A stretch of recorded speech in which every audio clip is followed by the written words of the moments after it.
Hi friends, welcome to LSY sheep form.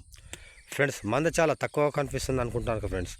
మేము నిన్న ఒక 15 పొట్టేళ్ళు అమ్మేయడం జరిగింది ఫ్రెండ్స్. ప్రతి పొట్టేళ్ళు వచ్చేసి 10,000కు అమ్మేశాము. అయితే ఇలా ఎందుకు చెప్తున్నానంటే, మేము వాటిని కొనుక్కొచ్చేటప్పుడు మాకు 5,500 రేట్ పడింది ఫ్రెండ్స్. అయితే మేము మార్చి 1వ తారీఖున తీసుకువచ్చాము. మేము వాటికి ఎలాంటి మందులు కానీ, ఈ జొన్నలు కానీ, మక్కలు కానీ, రేషన్ బియ్యం కానీ ఇలాంటివి ఇవేం ఫ్రెండ్స్.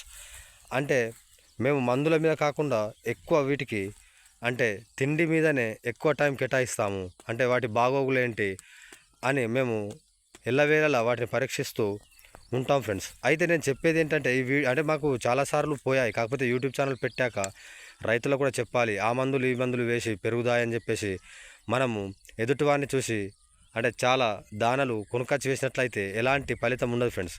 మనం ఖచ్చితంగా అంటే కొంచెంలో కొంచెం మనకు బయట రైతుల దగ్గర దొరికే దానని కానీ, అంటే మనం ఎలాంటి సందర్భాలైనా ఎలాగైనా సరే మనకు తక్కువ కాస్ట్లో పడే అంటే మేతను తీసుకొని వీటికి ఎల్లవేళలా ఎప్పుడు వీటి కడుపు నిండా ఉంచుకున్నట్లయితే, మనం వీటి బాగోగులు చూసుకుంటే, మనం వీటిని ఒక 50% బాగా చూసుకుంటే అవి మనకు రిటర్న్ 100% తిరిగిస్తాయనే నమ్మకం ఉంచి మనం ఇంకొక పని మీద కాకుండా ఎల్లవేళలా ఎప్పుడు దీని మీద కనీసం ఒక రోజుకొచ్చేసి 10 నుండి 15 గంటల టైం కేటాయిస్తే మనకు మంచి లాభాలు ఉంటాయనే ఉద్దేశంతో ఈ వీడియో చేసి తోటి రైతులు కూడా ఇలా చేసుకుంటే మంచి ఫలితాలు ఉంటాయని చెప్పాలనే ఉద్దేశంతో ఈ వీడియో చేస్తున్నాను ఫ్రెండ్స్.